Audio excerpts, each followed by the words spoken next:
46M steel. You're welcome back to 24th of July 2022. It's a Sunday. Now, this is about steel, and this is 46M about steel. Now, particularly steel for machining. Now, one of the things, what I'm doing here is I'm turning down a pin for a digger bucket on this lathe. This is my little lathe. So the first type of steel that has been on the go for a long time is ordinary mild steel, is EN1. EN1. Now there are Society of American Automobile Makers have a specification. The British have a specification based on the content of the steel, the chemical composition and the mechanical properties, and the EU has also a DIN number that gives you the same thing. But we're here trying, you can get that from the steel suppliers. You'll get a booklet and all about them and how to heat treat them and all. But I'm just going to give you the basic rundown. EN1 is the basic mild steel, just the basic mild steel. So here's a bar here. Ordinary mild steel, you get it in black or coal rolled. For machining, the white bright mild steel is probably a bit finer. You can get it with a kind of a crusty on the outside where it was rolled hot, but usually you'd use this. Now, bright mild steel is perfectly adequate from an awful lot of machining purposes. You don't really need to go beyond it for most things. Now, the next thing you have is ENA, which is a slight variation of EN1. It's only slightly different in its mechanical properties. I wouldn't worry about it. I'd say most suppliers will just give you EN1 mild steel bar, as I've shown you there. Now, another EN1 is leaded. This has a small amount of lead in it, and that makes it easy to machine, and it's a bit between brass and EN1. Now, with the EN1 and EN1A, you can braze, you can weld, and you can heat. You can heat it and forge it or do what you wish. With leaded steel, you really wouldn't forge it. The lead is there to allow for free cutting, easy machining on a lathe or even with hand tools or whatever. It's slightly softer. But for certain things, for certain applications where there wouldn't be much stress, it's perfectly adequate. But you need to mark it clearly so you know what it is. Now, leaded steel doesn't braze well, it doesn't solder well, and it doesn't weld hardly at all because the lead impedes the welding process. Okay, so they're the EN1. These are all low carbon steels and they cannot be hardened. Now, the next thing we come to is tool steel. Now, tool steel is a particular brand of high carbon steel, and they make lathe cutting tools, chisels, cold chisels, files and all that sort of stuff. And usually you can get it with the old tools, or you can buy it specially. So that's an example of tool steel. It's extremely hard, very durable, but you need a way to harden it and to heat treat it and temper it. You mightn't be using it all that much. So okay, you wouldn't be using it for turning. It's nearly all ground, hardened and tempered and ground to shape. Now the next one then is and we'll get rid of that there. The next one then is we move up into heat treatable steel, and this steel contains the amount of carbon required to harden it and heat treat it. And EN8 is another great steel. It's a very resilient steel. It's a very old type of steel. You can buy it in bar stock, you can buy it in square, and you usually buy it annealed soft. And you can then harden it and temper it by heat treating it. We might do a video on that at some other stage.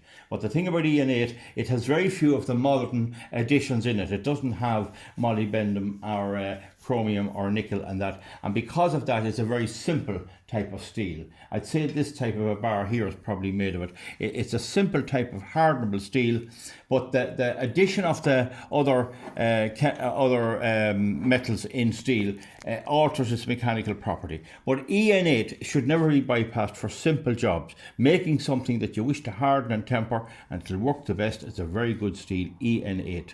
Now the next one then, there's only two more, we move up, and that's what I'm using here. Put the camera on it. This is EN19T. Now EN19T contains molybdenum, nickel and chromium.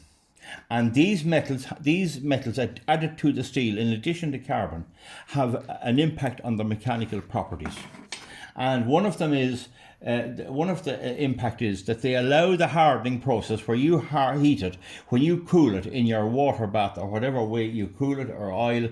These allow the cooling to go right down. It carries the reduction in temperature and the increase in temperature away into the steel. So if you take this piece here, this old castaway piece, this is EN19, you'll get it hardened much farther in than you will with EN8. But for a lot of applications, that's not a big problem anyway. So I wouldn't particularly choose EN19T above EN8.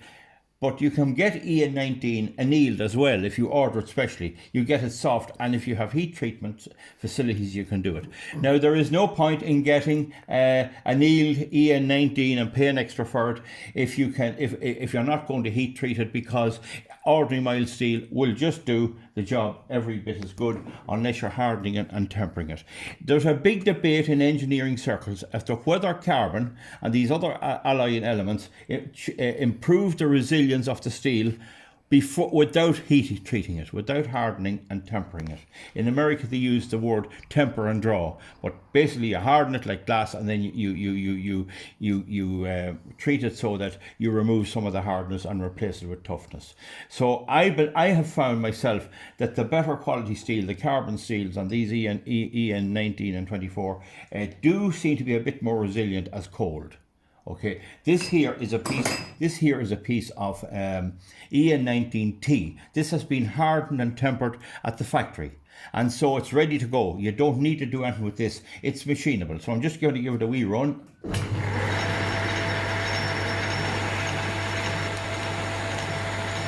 you have to give it a little bit of. Yeah.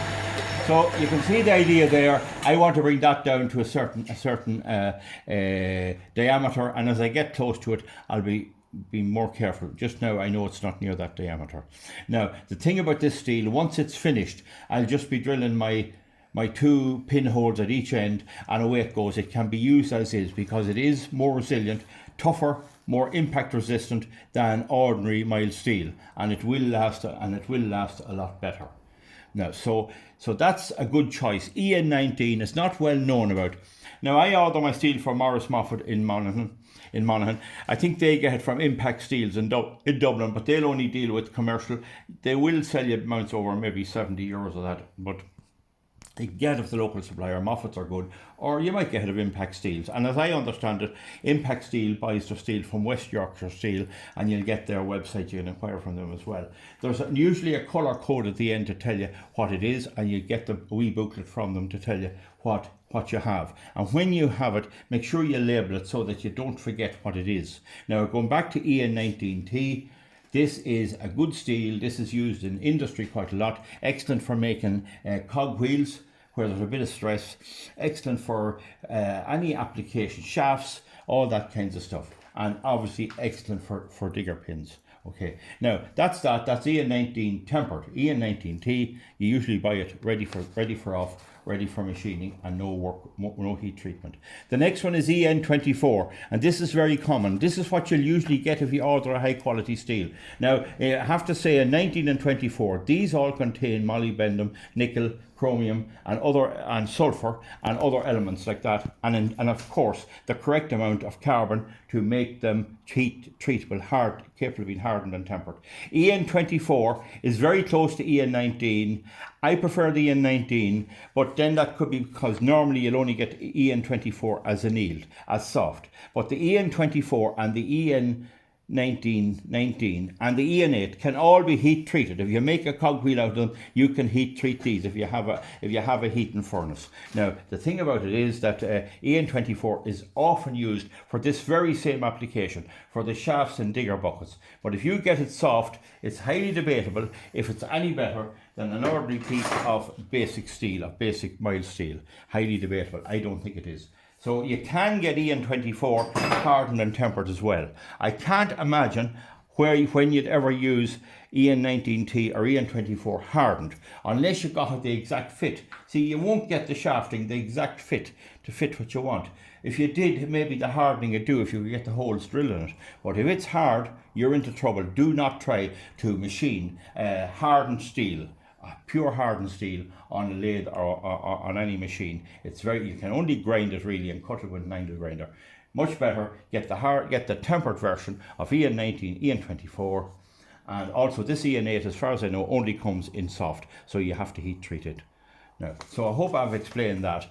Just be aware of these. You'll get the booklet from the supplier that'll tell you, and you can ring them up and explain. They'll explain to you what it is.